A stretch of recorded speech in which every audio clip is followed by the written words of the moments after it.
Hello everyone, welcome back to my channel. Most of the syllabus of MSN is already covered, okay? And now जो हमारे कुछ topic बचे हैं, जैसे कि मस्कुलोस्केलेटल सिस्टम में कुछ कुछ पॉइंट्स है, ऐसे ही मैथ में कुछ पॉइंट्स है, ईएनटी में कुछ पॉइंट है, वो हम कवर करेंगे. Okay, so from now onwards मैंने क्या स्टार्ट किया, I have started MRP. MRP is nothing, it is like कि must remember point for NORCET exam. Okay, so musculoskeletal system disorder में जितने भी इंपॉर्टेंट पॉइंट्स है फॉर नॉर्सेट के लिए, वो सारा हम डिस्कस करेंगे. ऐसे ही लाइक धीरे धीरे हिमैट का करेंगे एंड ओबीजी में भी करेंगे. ओबीजी के भी जितने इंपॉर्टेंट पॉइंट्स है, लाइक द की पॉइंट्स सारे एक साथ करके मैं आपको बताने वाली हूँ. तो मस्कुलोस्केलेटल सिस्टम से एमआरपी जो है डेट इज 3 वीडियोज आएगी. आज पार्ट 1 आएगा, पार्ट 2 आएगा और पार्ट 3 आएगा. तीनों वीडियोस में आपका ओवरऑल सारा का सारा मस्कुलोस्केलेटल सिस्टम डिसऑर्डर कंप्लीट हो जाएगा. फ्रैक्चर ऑलरेडी मैंने कवर करा दिया है, तो फ्रैक्चर जरूर पढ़ लेना, वो बहुत इंपॉर्टेंट टॉपिक है फॉर नॉर्सेट के लिए. एंड ठीक है, एंड जो रेस्ट ऑफ द टॉपिक है वो आज कवर हो जाएंगे. ठीक है, so I have started the MRP series that is the must remember point series 1. ठीक है, so today is the part 1 of musculoskeletal system disorder. So first point क्या है, दैट इज द स्ट्रेन और sprain. So what do you mean by the difference between the strain और sprain? तो देखो, strain में क्या है, टी वर्ड आ रहा है ना, स्ट्रेन में टी आ रहा है, so it is the injury to tendon. ठीक है ना, injury to tendon is known as strain.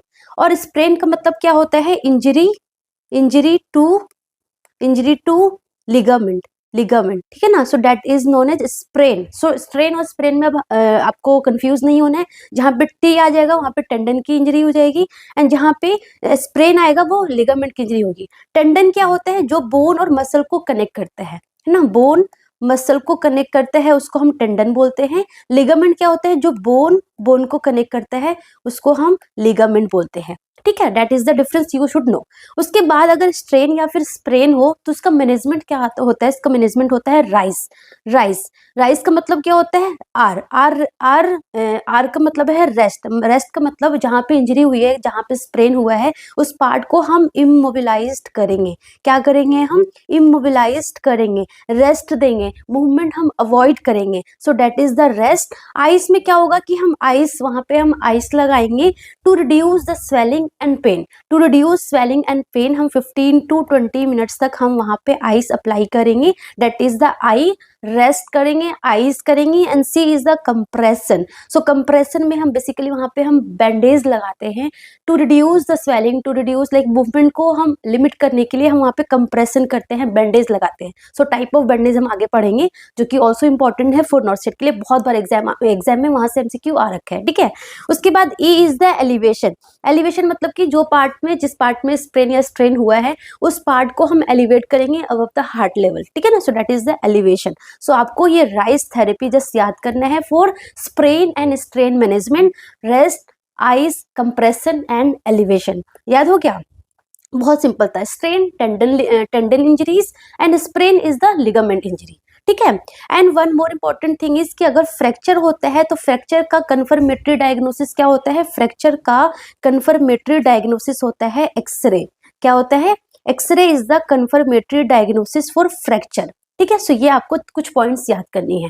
उसके बाद बहुत इंपॉर्टेंट पॉइंट है, बैंडेज से हर बार like most of the time MCQ आता है कि कौन सा बैंडेज कहाँ पे अप्लाई करना है. तो देखो, एक हमारा होता है सर्कुलर बैंडेज. कुछ नहीं होता है, जस्ट सर्कुलर मोशन में हम बैंडेज को अप्लाई करते हैं, काइंड ऑफ दिस सी ये बैंडेज है, इसको सर्कुलर मोशन में ऐसे कवर कर देंगे. सो that is the circular bandage. So circular bandage basically कहाँ पे अप्लाई करते हैं, यहाँ से एमसीक्यू आता है. सो रिस्ट में हो गया, फोरहेड में हो गया. फोरहेड में अगर लेट्स सपोज यहाँ पे कुछ बुंड वगैरह कोई चोट लगी है, तो हम फोरहेड में हो गया, रिस्ट में हो गया, तो हम क्या लगाते हैं, सर्कुलर बैंडेज लगाते हैं. ठीक है ना.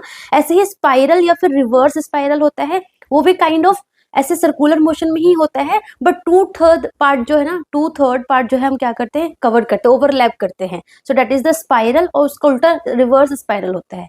सो स्पाइरल और reverse spiral basically like arm, four arm, leg में, काफ में, थाई में यूज करते हैं. ठीक है ना, ये तो सिंपल था. बहुत ज्यादा इंपॉर्टेंट पॉइंट कहाँ के है, यहाँ से है. यहाँ से नॉर्सेट फेवरेट क्वेश्चन है this point. Figure of 8 bandage कहाँ पे अप्लाई करते हैं, तो आपको कुछ नहीं याद करना, you have to just remember joint. जहाँ पे जॉइंट की बात आ जाए, चाहे वो जो सभी जॉइंट हो, like elbow joint, ankle joint, knee joint, कोई सी भी जॉइंट हो, जॉइंट में कौन सा बैंडेज अप्लाई करेंगे? Always figure of 8 bandage. ठीक है, सो फिगर ऑफ 8 बैंडेज हमेशा जॉइंट में अप्लाई करते हैं। कुछ नहीं होता है, काइंड ऑफ फिगर ऑफ 8 की तरह वो ऐसे मोशन में उसको हम अप्लाई करते हैं, लाइक दिस। ये हमारा यहाँ ये जॉइंट है, सो यहाँ पे देखो ये figure of 8, kind of figure of 8 बन रहा है ना, फिगर ऑफ 8 बन रहा है। So figure of 8 bandage always applied at the joint, ठीक है ना। सो एंकल जॉइंट बोले, एग्जाम में ऐसे MCQ आ गया कि एंकल जॉइंट पे हमें बैंडेज लगाना है, तो कौन सा मेथड यूज करेंगे? So that is the figure of 8, ठीक है ना। So ankle joint, knee joint, elbow joint, wrist joint, सारे जॉइंट में हम फिगर ऑफ 8 बैंडेज अप्लाई करेंगे, ठीक है ना। उसके अलावा कुछ स्पाइका बैंडेज भी आता है। स्पाइका क्या है? That is nothing, it is the modified form of figure of 8। जो फिगर ऑफ 8 होता है ना, उसी का एक मॉडिफाइड फॉर्म है, ठीक है ना। So like shoulder spica, hip spica, thumb spica, आपने देखा होगा ऐसे थंब स्पाइका से थंब को सपोर्ट करके से लगा होता है। शोल्डर स्पाइका ऐसे ही हिप स्पाइका होता है, जैसे see this is the shoulder spica, है ना।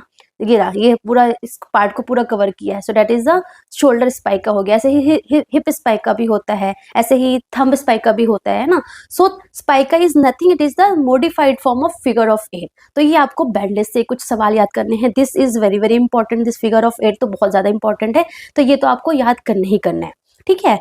उसके बाद बैंडेज हो गया हमारा। बैंडेज के बाद आता है हमारा कास्ट, ठीक है। कास्ट से भी MCQ आता है। सो कास्ट में आपको क्या याद करना है?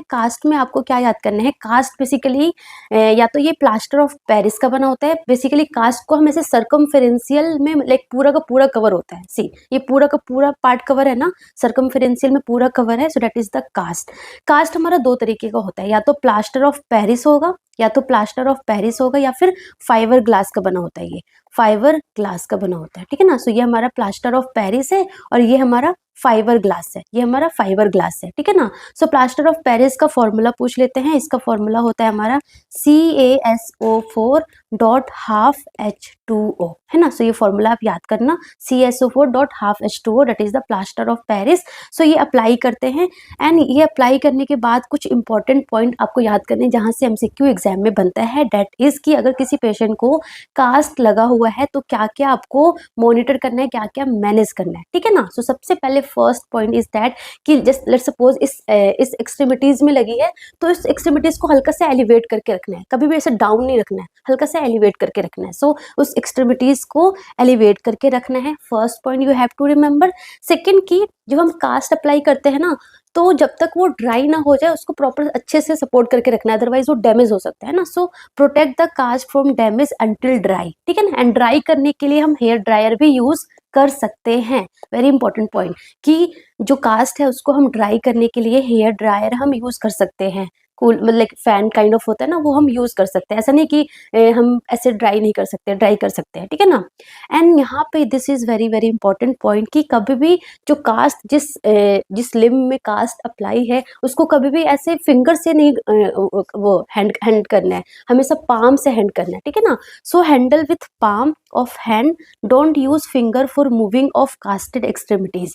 जो कास्टेड एक्सट्रीमिटीज है उसको कभी भी फिंगर यूज नहीं करना है, फिंगर से उसको आपको इधर से उधर नहीं करना है, ऑलवेज यूज पाम, ठीक है। That is the important point. And the very very important thing कि किसी भी पेशेंट को अगर कास्ट लगा होता है ना, तो हमें पेशेंट का न्यूरोवस्कुलर इम्पेयरमेंट के लिए मॉनिटर करना है। लेट्स सपोज यहाँ पे कास्ट लगा है, तो हम पेशेंट का ये जो एक्सट्रीमिटीज है ना, उसको हम प्रॉपर कलर, टेम्परेचर, कुछ टिंगलिंग, नमनेस सेंसेशन तो नहीं हो रहा है, पल्स, ये सारी चीजें आपको मॉनिटर करना है, ठीक है ना। तो अगर लेट सपोज अगर एबनॉर्मल कलर हुआ, ब्लूइश कलर हो रहा है, टिंगलिंग सेंसेशन हो रहा है पेशेंट को, है ना, पल्स प्रेजेंट नहीं है, तो ऑन दैट टाइम हम क्या करते हैं, फटाफट कास्ट को कट कर देते हैं, कट करके या फिर बाई वेल्विंग बोलते हैं, कटिंग या फिर बाई वेल्विंग बोलते हैं, करके हटाया जाता है कास्ट को, ठीक है ना। So monitor for neurovascular impairment, and अगर एबनॉर्मल होता है तो हम कटिंग या फिर बाई वेल्विंग करते हैं, ठीक है।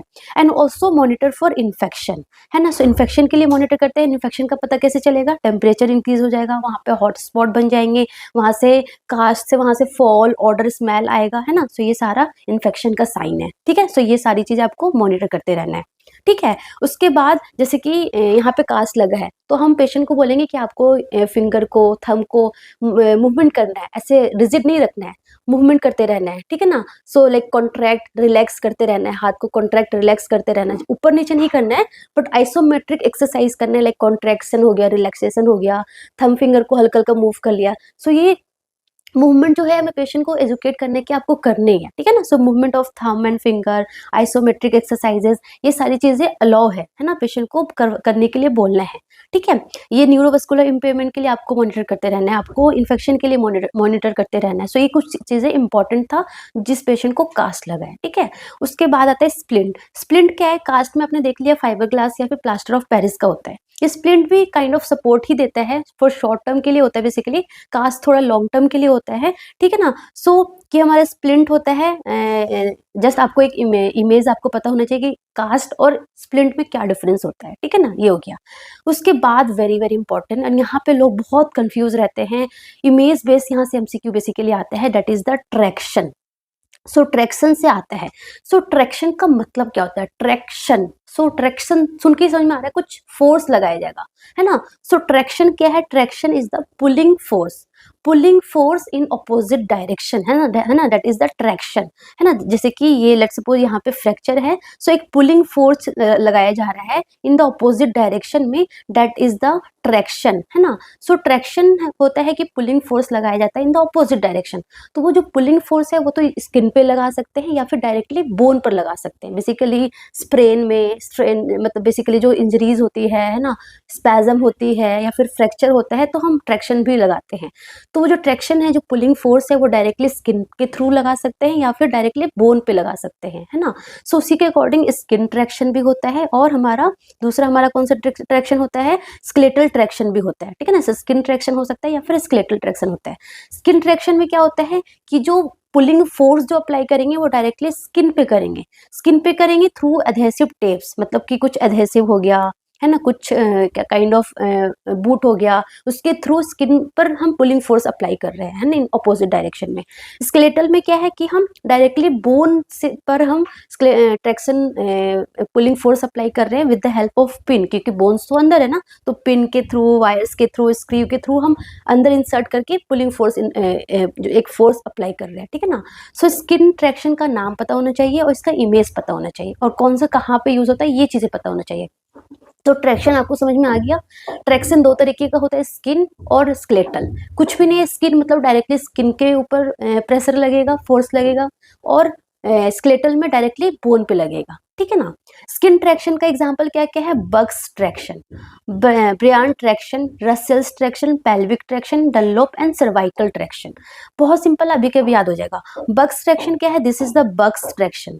सो बग्स ट्रैक्शन में क्या है, लेग है, ये है ना, लेग्स, लोअर लिम्ब में अगर लेट सपोज फ्रैक्चर हो गया है, लोअर लिम्ब में अगर फ्रैक्चर हुआ है, लोअर लिम्ब में फ्रैक्चर हुआ है, सो इसको हम बग्स ट्रैक्शन बोलते हैं। तो आपको इमेज पता होना चाहिए कि ये लोअर लिम्ब में फ्रैक्चर है, सो यहाँ पे एक पुलिंग फोर्स लगाया जा रहा है, एंड ये पुलीज है, यहाँ पे एक वेट है, ठीक है ना। सो जो स्किन ट्रैक्शन में जो बेसिकली ये शॉर्ट टर्म के लिए होता है, स्किन ट्रैक्शन जो है बेसिकली शॉर्ट टर्म के लिए होता है, एंड जो वेट होता है इसमें कम वेट होता है, like approx 3 to 5 kg, 2 to 5 kg का वेट हम इसमें डालते हैं, ठीक है ना। सो ये बग्स ट्रैक्शन है, कहाँ यूज करते हैं, लोअर लिम्ब फ्रैक्चर में यूज करते हैं, ये लोअर लिम्ब स्पैजम में यूज करते हैं, एंड बेसिकली जो वेट होता है वो कितना होता है, 2 to 5 kg का वेट होता है। And very very important point is that कि आपको यहाँ पे क्या याद रखना है कि जितने भी ट्रैक्शन है, आइदर इट स्किन ट्रैक्शन या फिर स्केलेटल ट्रैक्शन, ये जो वेट है ना, इट शुड बी हैंग। कैसा होना चाहिए, ये हैंग होना चाहिए, इट शुड बी हैंग होना चाहिए, फ्लोर पे रेस्ट नहीं करना चाहिए, फ्लोर पे रेस्ट नहीं करना चाहिए, ये हैंग होना चाहिए, तभी तो पुलिंग फोर्स लगेगा। अगर फ्लोर पे रेस्ट कर देगा तो पुलिंग फोर्स कैसे लगेगा ना। So it should be hang, not on rest on the floor. So ये चीजें आपको याद करनी है, ठीक है ना। So Buck's traction lower limb fracture में यूज करते हैं, एंड ये इमेज आपको पता होना चाहिए। दूसरा हमारा है रसेल्स ट्रैक्शन। रसेल्स में क्या है, अगर फीमर में फ्रैक्चर है, हेड ऑफ फीमर में फ्रैक्चर है, सो यहाँ पे क्या करेंगे, यहाँ पे देखो, यहाँ पे वर्टिकल वर्टिकल और हॉरिजॉन्टल, यहाँ पे सिर्फ हॉरिजॉन्टल फोर्स अप्लाई कर रहे थे, यहाँ पे हम vertical and horizontal force apply करेंगे, यहाँ पे नी के पास वर्टिकल एंड यहाँ पे हॉरिजॉन्टल फोर्स ऐसे अप्लाई करेंगे, है ना। सो ये आपको इमेज अच्छे से याद रखना है, that is the Russell's traction. Basically femur fracture में हम रसेल्स ट्रैक्शन यूज करते हैं, बग्स हम लोअर लिम्ब फ्रैक्चर में, रसेल्स हम फीमर फ्रैक्चर में यूज करते हैं। यहाँ पे भी वेट जो है वैसे ही है, 4 to 5 kg का वेट होता है, वर्टिकल और हॉरिजॉन्टल पुलिंग फोर्स लगता है। सो बग्स एंड रसेल्स में आई थिंक आपको डिफरेंस समझ में आ गया होगा, बहुत इंपॉर्टेंट डिफरेंस है, ये सिंपल हॉरिजॉन्टल लग रहा है, ये वर्टिकल एंड हॉरिजॉन्टल लग रहा है, ठीक है। उसके बाद है ब्रयांड। ब्रयांड बेसिकली बच्चों में यूज करते हैं, लेस देन 2 years के बच्चों में ब्रयांड्स ट्रैक्शन यूज करते हैं, इसको गैलोस ट्रैक्शन भी बोलते हैं, ये भी हमारे स्किन ट्रैक्शन का ही एक टाइप है। ये बेसिकली अगर बच्चों में फीमर फ्रैक्चर होता है या फिर डेवलपमेंटल डिस्प्लेसिया ऑफ हिप होता है, डेवलपमेंटल डिस्प्लेसिया ऑफ हिप, आपने पीडियाट्रिक्स में ये पढ़ा होगा, डेवलपमेंटल डिस्प्लेसिया ऑफ हिप या फिर फीमर फ्रैक्चर होता है, तो बच्चों में हम ब्रयांड्स ट्रैक्शन यूज करते हैं। एंड यहाँ पे ना आपको एक बहुत इंपॉर्टेंट पॉइंट क्या याद रखना है कि जो बेबी का जो बटक्स है ना, जो बटक्स है ना वो स्लाइटली एलिवेटेड होना चाहिए, मतलब ये बेड पे रेस्ट नहीं होना चाहिए। देखो आपको दिख रहा है यहाँ पे स्पेस है, ये जो बटक्स है बेबी का, ये इस पे रेस्ट नहीं है, है ना। सो ये थोड़ा एलिवेटेड होना चाहिए, और जो ये नी है ना ये स्लाइटली फ्लेक्स होना चाहिए। सो ये 2 पॉइंट आपको अच्छे से रिमेंबर करना है फॉर ब्रयांड्स ट्रैक्शन के लिए। तो 3 ट्रैक्शन आपके समझ में आ गया, Buck's, Russell and Bryant's traction. Fourth हमारा है हेलो ट्रैक्शन। हेलो ट्रैक्शन ये भी हमारा स्किन ट्रैक्शन ही, आपको दिख रही होगा यहाँ पे स्किन पे ही directly through adhesives, through wires के थ्रू आपका एक फोर्स लग रहा है। सो सर्वाइकल, लाइक सर्वाइकल कोई प्रॉब्लम हो गया, सर्वाइकल डिस्क में कोई प्रॉब्लम हो गया, है ना, डिस्क प्रोलैप्स वगैरह हो गया, तो यहाँ पे हम सर्वाइकल ट्रैक्शन लगाते हैं ना। So this is cervical traction, ठीक है। उसके अलावा एक और होता है पेल्विक ट्रैक्शन। सो पेल्विक फ्रैक्चर आपको दिख रहा होगा, इमेज देख के समझ में आ जाएगा कि पेल्विक में फ्रैक्चर है, पेल्विक में अगर स्पाज्म है ना। So in that case pelvic traction लगाते हैं, पेल्विक में देखो ट्रैक्शन लगा दिया, फोर्स लगाते हैं, कुछ नहीं है, traction kind of pulling force लगा दिया। ऐसे ही एक डनलोप ट्रैक्शन होता है। डनलोप ट्रैक्शन क्या है, अगर ह्यूमरस जो बोन है उसमें अगर फ्रैक्चर है ना, सो उसमें this is the Dunlop traction, है ना। So in upper limb indicated for like supracondylar fracture या फिर इंटरकोंडाइलर फ्रैक्चर। सो ऐसे लाइक अपर लिम्ब को ऐसे करके एक ट्रैक्शन लगा देते हैं, फोर्स लगा देते हैं, so that bone proper alignment में आ जाए, ठीक है ना। सो ये था हमारा स्किन ट्रैक्शन। ये सारे हमारे स्किन ट्रैक्शन थे, बग्स हो गया, रसेल्स हो गया, हमारा ब्रयांड हो गया, हेलोज हो गया, ठीक है, दिस पेल्विक ट्रैक्शन और डनलोप ट्रैक्शन, ठीक है। सो ये सारा आपको विथ इमेज आपको पता होना चाहिए, कौन सा कहाँ पे यूज करते हैं ये पता होना चाहिए। उसके बाद है हमारा दूसरा स्केलेटल ट्रैक्शन, ठीक है ना। स्केलेटल ट्रैक्शन के आपको 2 नाम याद करने होंगे। 2 नाम यहाँ पे क्या है, यहाँ पे हमने क्या पढ़ा, स्केलेटल मतलब कि हम सीधा बोन पे हम ट्रैक्शन अप्लाई करेंगे। अब बोन पे करेंगे तो बोन तो अंदर है ना, तो ऑफकोर्स कुछ वायर है ना, वायर्स नट्स वगैरह के थ्रू अंदर फिक्स करेंगे, है ना। सो देखो यहाँ पे सर्वाइकल टोंग है और हेलोस ट्रैक्शन है। सो सर्वाइकल टोंग देखो यहाँ पे सर्वाइकल में प्रॉब्लम होगा, सर्वाइकल डिस्क हर्निएशन कुछ भी हो गया है। सो यहाँ पे क्या किया, यहाँ पे प्राइटल जो बोन है वहाँ पे पिन्स लगा के ये ट्रैक्शन को अप्लाई कर दिया है, एंड ये पुलिंग फोर्स यहाँ पे अप्लाई हुई है। यहाँ पे इंपॉर्टेंट थिंग क्या है कि जो हमारा स्केलेटल ट्रैक्शन में जो वेट होता है ना वो थोड़ा ज़्यादा होता है। जो हमारा स्किन ट्रैक्शन है वहाँ पे जो वेट है वो 2 to 5 kg का है, बट यहाँ पे जो स्केलेटल ट्रैक्शन यहाँ पे वेट थोड़ा ज़्यादा होता है ना, थोड़ा ज़्यादा होता है, और वो इंटरनली होता है। सो मतलब कि अंदर जाएगा, पिन वायर जो भी लगा रहे हो वो अंदर जा रहा है। सो यहाँ पे आपको ना इरिटेशन, पेशेंट को बेसिकली इरिटेशन के लिए and very very important infection के लिए मॉनिटर करते रहना है, क्योंकि इन्फेक्शन के चांसेस है ना, क्योंकि चीजें अब अंदर जा रही है, बाहर से कुछ नहीं है। अब कुछ भी अंदर जाती है तो हमेशा एक इन्फेक्शन का चांस तो होता ही होता है, तो आपको पेशेंट को इरिटेशन प्लस इन्फेक्शन के लिए मॉनिटर करते रहना है, ठीक है। सो आई होप आपको ये, और ये हमारा हेलोस ट्रैक्शन है, ठीक है ना, ये भी हमारे सर्वाइकल स्पाइनल इंजरी में ही करते हैं। सो ये हेलोस ट्रैक्शन है। सो बेसिकली आपको इमेज याद होना चाहिए, इमेज बेस्ड क्वेश्चंस में यहाँ से आता है क्वेश्चन, ठीक है। सो आई थिंक आपको ट्रैक्शन तो क्लियर हो गया होगा, स्किन ट्रैक्शन और हमारा स्केलेटल ट्रैक्शन, आई बात समझ में। उसके बाद हमारा आता है, हाँ, this one is also important, that is the folic harness. Folic harness basically ना इन्फेंट में यूज करते हैं। कहाँ यूज करते हैं, इन्फेंट में यूज करते हैं, अप टू 1 year के बच्चों को यूज करते हैं। कब यूज करते हैं, जब बेबी को डेवलपमेंटल डिस्प्लेसिया ऑफ हिप हो रखा है ना, आपने सुना होगा DDH, developmental dysplasia of hip. In that case हम बेबी को पॉलिक हार्नेस यूज करते हैं। पॉलिक हार्नेस में एक काइंड ऑफ ऐसे स्प्लिंट लगा होता है। एंड बेसिकली इंपॉर्टेंट आपको क्या याद रखना है यहाँ पे कि जब ये हम पॉलिक हार्नेस जब बेबी को अप्लाई करते हैं ना, तो हिप और नी जो है ना, वो हिप और जो नी है वो फ्लैक्स होना चाहिए, और जो थाई है ना वो अबडक्टेड होना चाहिए। देखो थाई अबडक्टेड मतलब दूर, अडक्टेड मतलब पास। देखो दो वर्ड होते हैं, यहाँ से भी एमसीक्यू आ सकते हैं आपको वन लाइनर में, अबडक्टेड और अडक्टेड, है ना। सो देखो अडक्टेड ऐड हो रहा है ना, सो पास हो जाएगा, ऐसे याद करो। अडक्टेड मतलब ऐड हो रहा है, सो पास होगा, दो एक्सट्रीमिटीज पास हो जाएगा। सो अगर बोला जाए कि अपने अपर लिम्ब को अडक्ट करो, सो दिस इज अडक्शन, मैं पास कर रही हूँ। अबडक्टेड मतलब दूर करना, अबडक्टेड मतलब दूर करना, अडक्शन मतलब ऐड करना, पास करना, ठीक है ना। सो अडक्टेड मतलब पास करना, अबडक्टेड मतलब दूर करना। सो थाई कैसे होना चाहिए, अबडक्टेड होना चाहिए। सो थाई देखो सेपरेट है, दोनों दूर है ना, सो थाई सेपरेटेड है, ठीक है। So that is the abduction, adduction, ठीक है ना। सो थाई अबडक्टेड होना चाहिए, हिप एंड नीज जो है वो फ्लेक्स होना चाहिए। This is the important point you have to remember. कब यूज करते हैं पॉलिक हार्नेस, डीडीएच में, डेवलपमेंटल डिस्प्लेसिया ऑफ हिप में। लिख दूं क्या आपको, डेवलपमेंटल है ना, मैं लिखती इसलिए नहीं बिकॉज टाइम लग जाता है ना। डिस्प्लेसिया ऑफ हिप में बेसिकली हम ये यूज करते हैं इन्फेंट में, पॉलिक हार्नेस इसका नाम है, और इमेज पता होना चाहिए, ठीक है ना। सो ये इतना आपको, ये स्प्लिंट हो गया, कास्ट हो गया, ट्रैक्शन के बारे में पता होना चाहिए था, ठीक है। उसके बाद आता है एक वेरी वेरी इंपॉर्टेंट, जो यहाँ पे भी लोग कंफ्यूज होते हैं, रिडक्शन क्या होता है और फिक्सेशन क्या होता है। सो देखो रिडक्शन क्या है ना,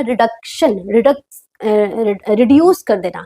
सो रिडक्शन बेसिकली क्या है, लेट्स सपोज फ्रैक्चर हो गया है ना, फ्रैक्चर हो गया है। सो फ्रैक्चर के बाद क्या करेंगे, इसमें रिडक्शन में क्या करेंगे कि कोई भी डिस्प्लेस्ड बोन हो या फिर फ्रैक्चर्ड बोन हो, उसको रिस्टोर करना, उसको वापस से उसी पोजीशन में लाना। लेट्स सपोज ये बोन था, लेट्स सपोज ये पूरा बोन है, ये फ्रैक्चर हो गया या डिसलोकेट हो गया, तो इसको वापस से हम रिड्यूस कर देंगे, वापस से रिस्टोर कर देंगे, नॉर्मल पोजीशन में ले आएंगे। नॉर्मल पोजीशन में ले आया, so that is known as reduction. कुछ नहीं है, फ्रैक्चर और डिसलोकेटेड बोन है, उसको वापस से रिस्टोर कर देना, वापस से नॉर्मल पोजीशन में ले आना, that is known as reduction, ठीक है ना। सो रिस्टोरिंग फ्रैक्चर और dislocated bone to its normal anatomical position, that is very important, है ना। Normal anatomical position to ensure, of course क्यों कर रहे हैं, सो दैट प्रॉपर यहाँ पे अब हीलिंग हो जाए, प्रॉपर अलाइनमेंट हो जाए, जैसे पहले अलाइनमेंट था वैसे ही प्रॉपर अलाइनमेंट हो जाए, एंड ऑफ कोर्स फंक्शनिंग हो जाए, क्योंकि ये प्रॉपर अलाइनमेंट प्रॉपर हीलिंग क्यों हो रहा है, सो दैट हम पहले जैसे फंक्शनिंग करने लग जाए, है ना। So that is known as reduction. अब ये जो रिडक्शन है, जो बोन डिसलोकेट हो गई या फ्रैक्चर हो गया, इसको वापस से हम नॉर्मल पोजीशन में ला रहे हैं, ये या तो हम ओपन कर सकते हैं या फिर हम क्लोज्ड कर सकते हैं, ठीक है ना। So as the name suggest, closed reduction. So closed reduction में क्या है कि नॉन सर्जिकल है, कुछ हम सर्जरी वर्जरी नहीं कर रहे हैं, नॉन सर्जिकल है। इसमें लाइक बाय मैनुअल मैनिपुलेशन या फिर ट्रैक्शन अप्लाई करके हम बेसिकली रिडक्शन कर रहे हैं, है ना। सो मैनुअली हम मैनिपुलेट कर रहे हैं, एंड देन हम ट्रैक्शन लगा दिया, पुलिंग फोर्स लगा दिया, एंड देन धीरे धीरे धीरे वो जो बोन है वो वापस से रीअलाइंड हो जाएगी लाइक पहले वाले पोजीशन में। सो that is the closed reduction. Closed कर रहे हैं, कुछ भी हम ओपन वगैरह नहीं कर रहे, नॉन सर्जिकल है। ओपन रिडक्शन में क्या करेंगे, हम ओपन करेंगे, मतलब कि सर्जरी के थ्रू सर्जिकली हम ओपन करेंगे, and with the help of wire हो गया, प्लेट्स हो गया, स्क्रूज हो गया, है ना, नेल्स हो गए, रॉड्स हो गए, इनको अप्लाई करके हम वापस से उसी पोजीशन में करेंगे। So that is known as open reduction.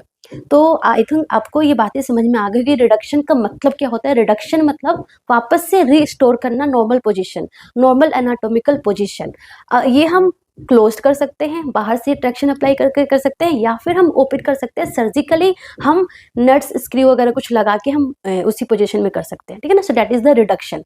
So reduction के बाद फिक्सेशन होता है ना, हमने बोन को वापस से पोजीशन में कर दिया, है ना, वापस से पोजीशन में कर दिया, देन हम फिक्स करेंगे ना, हमने रिस्टोर तो कर दिया, उसको फिक्स भी तो करना है। So that is known as fixation, मतलब कि stabilisation and maintenance of the bone. So fixation भी अगेन इंटरनल फिक्सेशन हो सकता है या फिर एक्सटर्नल फिक्सेशन हो सकता है। एक्सटर्नल फिक्सेशन में हम बाहर से ही कुछ स्क्रूज नट्स वगैरह लगा देंगे, जैसे कि ये रहा, है ना, हमने बोन को वापस से रिडक्शन कर दिया, नॉर्मल पोजीशन में लगा दिया एंड देन बाहर से हमने स्क्रू लगा दिया सो दैट धीरे धीरे ये हील हो जाए, देन इसको बाहर से वापस थोड़े टाइम के बाद इसको निकाल देंगे। सो ये हमारा एक्सटर्नल फिक्सेशन है, बाहर से हम फिक्स कर रहे हैं। इंटरनल फिक्सेशन में क्या है कि हम अंदर कर रहे हैं, अंदर ही, जैसे कि यहाँ पे लेट सपोज यहाँ पे फीमर में फ्रैक्चर हुआ है, सो हम अंदर हमने स्क्रू लगा दिया है ना, नेल्स लगा दिया, स्क्रू लगा दिया एंड इंटरनली हमने पूरा ओपन किया है, सर्जरी के थ्रू हमने पूरा ओपन किया, मसल्स को हटाया, देन बोन को प्रॉपर अलाइन किया, तो ओपन रिडक्शन किया है ना, ओपनली हमने पहले सर्जरी किया है ना, सर्जरी करने के बाद बोन को हमने प्रॉपर अलाइनमेंट किया, सो ओपन रिडक्शन कर दिया। ओपन रिडक्शन के बाद हमने फिक्स करने के लिए हमने रोड्स लगा दिया, स्क्रू लगा दिया, so that is the internal fixation हो गया है ना। So that is known as open reduction. Open reduction surgery करके हमने ओपन किया बोन को एंड देन हमने प्रॉपर अलाइन कर दिया एंड देन हमने क्या किया, इंटरनल फिक्सेशन कर दिया, इंटरनल फिक्सेशन कर दिया है ना। So open reduction, internal fixation कर दिया। सो रिडक्शन के बाद फिक्सेशन होता है, फिक्सेशन भी अगेन इंटरनल हो सकता है, अंदर ही करेंगे, एक्सटर्नल जो बाहर से अप्लाई करेंगे। सो ये इमेज आप याद रखोगे तो आपको समझ में आ जाएगा, ठीक है ना। सो आई थिंक आपको ये इतनी सारी चीजें आपको समझ में आ गई होगी कि रिडक्शन क्या होता है, फिक्सेशन, बहुत ऐसे कंफ्यूजिंग वर्ड है, बट अगर आप अच्छे से समझ लोगे ना, बहुत ईजी है, बहुत सिंपल है, ठीक है ना। सो ये आप ऐसे ऑफकोर्स सर्जरी करेंगे तो ये इतना भी ध्यान रखना, आपको सर्जरी करेंगे तो पेशेंट को इन्फेक्शन के चांसेस है, तो आपको इन्फेक्शन के लिए प्रॉपर मॉनिटर करते रहना है, ठीक है ना। सो ये हो गया हमारा रिडक्शन हो गया, फिक्सेशन हो गया, ठीक है ना। पॉलिक हार्नेस इंपॉर्टेंट है, ठीक है ना। सर्वाइकल टोंग, ये सारे इमेज बहुत इंपॉर्टेंट है, ये सारे इमेज आप अच्छे से याद करना है ना। बेसिकली यहाँ पे इमेज से ही एमसीक्यू बन सकता है। बग्स ट्रैक्शन, रसेल्स ट्रैक्शन कहाँ पे यूज करते हैं, लोग बहुत कंफ्यूज होते हैं। स्किन ट्रैक्शन क्या होता है, स्केलेटल ट्रैक्शन क्या होता है ना। स्प्लिंट क्या होते हैं, कास्ट क्या होते हैं, पेशेंट को कास्ट लगा तो आपको क्या क्या किस चीजों के लिए मॉनिटर करते रहना है। फिगर ऑफ 8 बैंडेज कैसा होता है, this is the figure of 8 bandage का इमेज, कहाँ अप्लाई करते हैं, जॉइंट पे अप्लाई करते हैं, ठीक है ना। स्ट्रेन क्या होता है, स्प्रेन क्या होता है, ऐसे वन वर्ड में ना आ जाता है, बट लोग कंफ्यूज हो जाते हैं कि स्ट्रेन क्या था, स्प्रेन क्या था। तो सिंपल याद करना है, स्ट्रेन टी आ रहा है तो टेंडन में इंजरी, स्प्रेन मतलब लिगामेंट इंजरी, क्या मैनेजमेंट करना है, राइस मैनेजमेंट करना है। बहुत सिंपल लेक्चर था, आपको आई थिंक मतलब याद भी हो गया होगा साथ के साथ, है ना, ठीक है। So that's all about today, thank you so much, all the best, लगे रहो, जमे रहो, पढ़ते रहो, ठीक है। मिलते हैं नेक्स्ट पार्ट में। नेक्स्ट हमारा होगा मस्कुलोस्केलेटल सिस्टम का पार्ट 2, जिसमें बेसिकली हम डिसऑर्डर्स डिस्कस करेंगे, ठीक है ना, and that will be the part 2 of MRP, ठीक है। जब तक आप पढ़ते रहो अच्छे से, ऑल द बेस्ट।